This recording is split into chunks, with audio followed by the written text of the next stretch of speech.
That some of you had a little trouble with visas. I guess that those who are coming from the US don't have any problems with visas. This is usually a good thing. So, but I wanted to say thank you for being here. We know that many of you made tremendous efforts to come to the competition. We appreciate very much that you are here. We are delighted that many of you were able to make it, and we really hope that you have a great experience this week at the Inter-American Book Club competition. Next, I would like to introduce our Dean, the Dean of the Law School of American University, Professor Claudio Grossman. Professor Grossman was, for a number of years, a member of the Inter-American Commission on Human Rights and its president. He was mentioning that he was involved in a number of cases before being at the commission, including the famous Velázquez Rodriguez. He was one of the representatives, the legal representatives of the victims. Later on, of course, he played an amazing role at the Inter-American Commission on Human Rights, where he served as its president for 2 times. And currently, Professor Grossman is the chair of the Committee Against Torture at the United Nations. I also want to say that we are all here because of Dean Grossman. Dean Grossman was the mentor of this competition and the person who really supported Diego and myself and other people who have worked in this competition for 15 years. And so it's a great pleasure to have him here today. Thank you very much.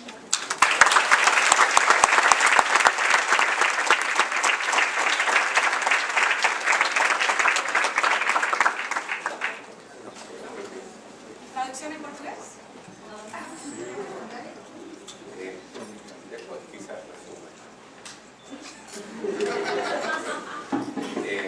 Bueno, quiero darles la bienvenida a todos ustedes a la Escuela de Derecho American University. Quizás ustedes sepan que esta es una escuela creada en 1896 y fue creada por 2 mujeres, Ellen Spencer Massey y Emma Gillette, en un momento en que no se admitía a la educación legal a las mujeres en los Estados Unidos.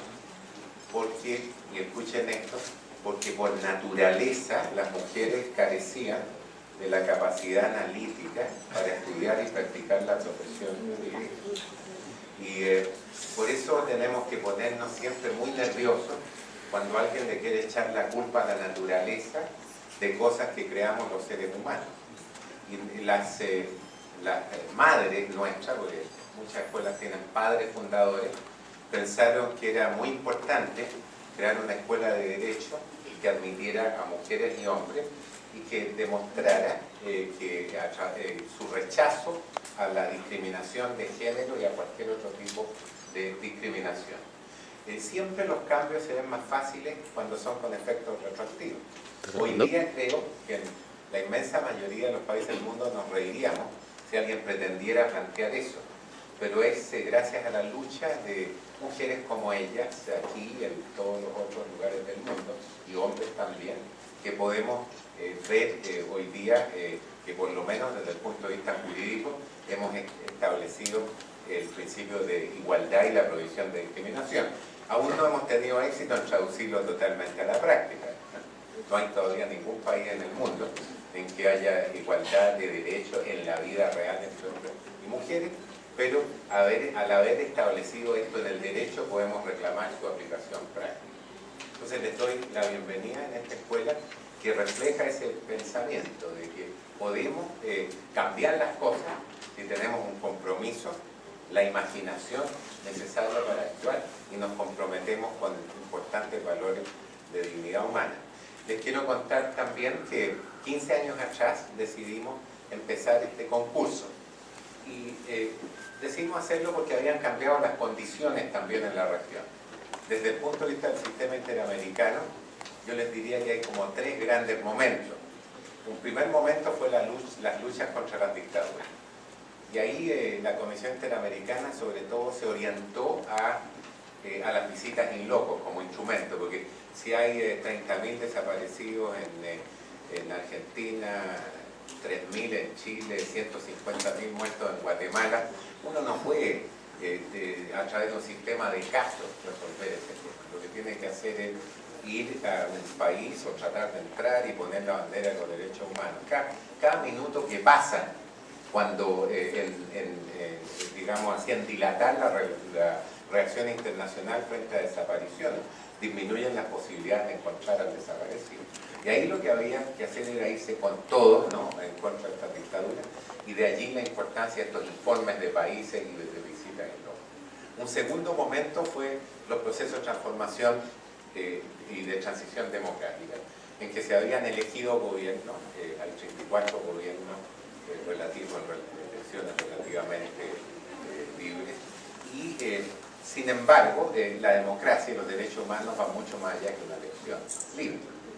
La democracia tiene que ver, y los derechos humanos, con tener congresos que sean un poco más que clubes más o menos ilustrados de discusión, de poderes judiciales también son necesarios, porque no hemos encontrado otra manera de resolver las diferencias que tenemos entre los seres humanos y ponerle límite a la actividad del Ejecutivo que a través de poderes judiciales que diriman las controversias. También la democracia requiere, a todos ustedes, requiere una sociedad civil rica, poderosa, con gente que no tenga temor de hablar y que se involucre en este proceso de perfectibilidad y de mejora de la democracia. Entonces, en este segundo momento pasó a tener más relevancia el tema de casos, porque la mayoría de los países ya no tenían una política de violación de derechos humanos masiva y sistemática. Entonces, sin embargo, los años de dictadura y de gobierno autoritario no fueron en vano, y resulta que nos encontramos con poderes judiciales que no eran independientes y eficaces, con congresos que tenían grandes límites en su supervisión y con sociedades civiles atemorizadas, con leyes que amordazaban a la gente, entonces, y con gran impunidad en la región. Pero por lo menos había un espacio en la existencia del gobierno electo, y pensamos que había que luchar en contra de la, digamos así, de la herencia de la dictadura a través del rechazo a la impunidad y del rechazo, por ejemplo, a las limitaciones a la libertad de expresión, debido proceso, etc. Ahí empezamos a desarrollar desde la Comisión el sistema de casos. Si uno tiene 30.000 desaparecidos, no es tema de un caso, no hay tiempo para eso, pero si ya es una cosa más excepcional, uno puede ir de uno a uno con lo que se llama en inglés impact litigation, empezar a transformar la sociedad. Un tercer momento, y ahí, cuando yo fui presidente de la comisión en el año 95, informé que estábamos ya en esa transición y habíamos adoptado 8 decisiones. Veníamos saliendo de las visitas en loco, y todo esto continúa, estas etapas no son nítidamente separables. Y el año 2001, cuando me tocó informar a la Asamblea General, ya habíamos llegado a unos 100 casos en la comisión, con unos 80 y tantos de soluciones amistosas. Una tercera etapa es la etapa del desarrollo pleno y constante de los derechos humanos. Uno no puede tener sociedades plenamente democráticas si es que tiene 200 millones de pobres, si es que hay 1 de 4 mujeres son objeto de violencia doméstica, si hay serios problemas de debido proceso. Entonces se trata de que hay poblaciones vulnerables, como las poblaciones indígenas, los niños. Entonces, a través de nuevos sistemas de casos e informes de relatores, la idea era seguir continuando con este proceso de perfectibilidad en la democracia y en los derechos humanos. Bueno, entonces nosotros pensamos una competencia podía servir ese objetivo. Uno ayuda desde donde puede. Hay esta famosa novela que dice El mundo ancho y ajeno. Aparece que nosotros, los seres humanos, tenemos pocas posibilidades de influir en nada, y que muchos de los procesos en los que nos encontramos escapan a nuestra posibilidad de acción. Sin embargo, si en nuestro ambiente reaccionamos en contra de las injusticias, en el agregado podemos cambiar las cosas. Un ejemplo es la violencia doméstica. Si reaccionamos con eso fuertemente, en el agregado es mucho más difícil tener, digamos así, sociedades autoritarias. Entonces, y los abogados, esta es una profesión con grandes posibilidades, casi no hay un asunto que no tenga una connotación jurídica. Entonces, tomando un caso, tenemos la posibilidad de cambiar las cosas. Un ejemplo de eso fue Alfredo Ángel Velázquez, y les voy a contar algo cuando termine mi intervención. Entonces, la idea era, desde el punto de vista de la educación jurídica, ¿qué podemos hacer para promover el sistema internacional, en este caso el sistema regional, porque a veces los países no quieren o no pueden resolver los problemas internos y ese es el rol y la promesa del sistema internacional. Libremente consentido, es falsa esta dicotomía entre soberanía nacional y digamos así, el sistema internacional, porque todo este sistema se basa en tratados que han ratificado bajo el principio de la continuidad estatal, las obligaciones continúan. Entonces, la idea era crear elementos en la educación jurídica que permitieran entender digamos así, estos procesos y preparar abogados con la capacidad de argumentar ante la comisión y la corte.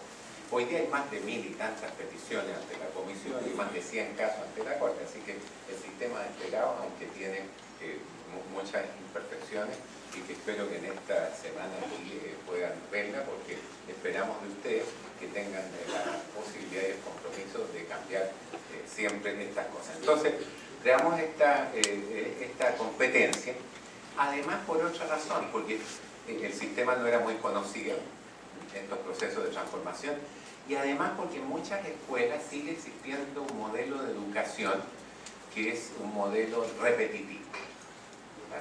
Con la idea de que una grabadora de cualquier marca puede ser un buen estudiante de Derecho. Y las cosas más interesantes, la práctica del Derecho no tiene nada que ver con las grabadoras. Todas las normas de interpretación hablan de que cuando el sentido de la ley es claro no se puede conocer al pretexto de consultar su espíritu. Pero cuando es claro el sentido, eso tiene que ver con interpretación, y de allí el gran rol que juegan los abogados.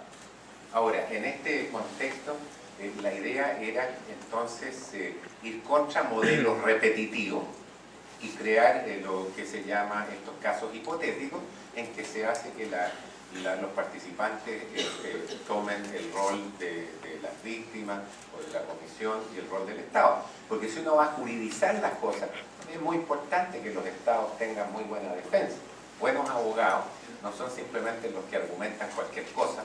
Entre paréntesis, es más fácil poner argumentos que coleccionar piedras. Las piedras le pesan en el bolsillo, le pueden caer en un dedo del pie, hacer limpieza.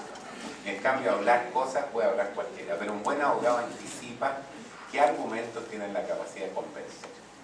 Y por lo tanto, de capturar la imaginación y el sentido de los tiempos. Y eso, muy importante que haya buenos abogados de los gobiernos. Esto no es contra los gobiernos. Ojalá hubiéramos tenido buenos abogados por parte de los gobiernos.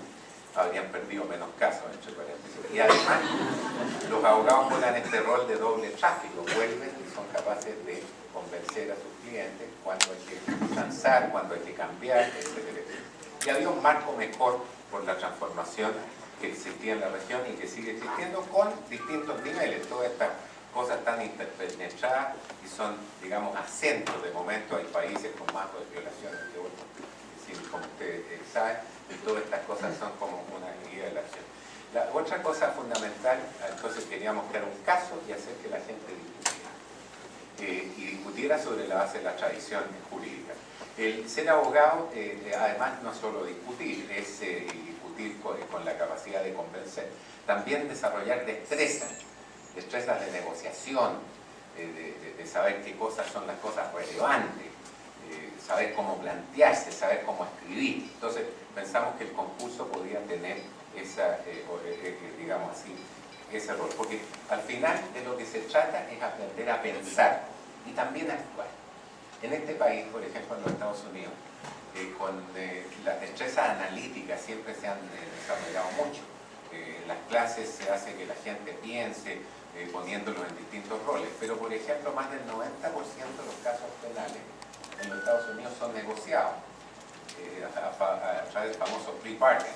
Entonces, si alguien no sabe cómo negociar, pero sabe discutir mucho, no es capaz de servir a su cliente. Entonces, de alguna manera, el desarrollo de destrezas pasa a ser muy importante.